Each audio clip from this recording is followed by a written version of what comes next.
বিশ্বনবী মেরাজে গেলেন, মেরাজ থেকে ফিরে আসলেন।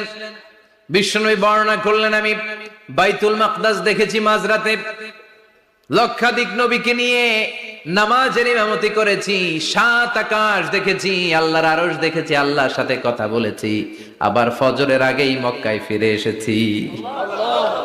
সবাইকে খাইছে খাইছে, মুহাম্মদের মাথার তার ছিঁড়ে গেছে, নাউজুবিল্লাহ পড়ে।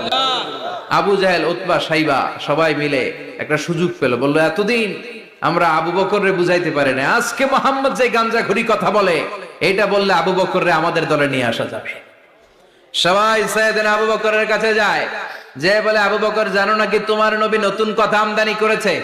কি বলেছে আমার নবী? তোমার নবী বলে মাঝরাতে বাইতুল মাকদাস গিয়েছে।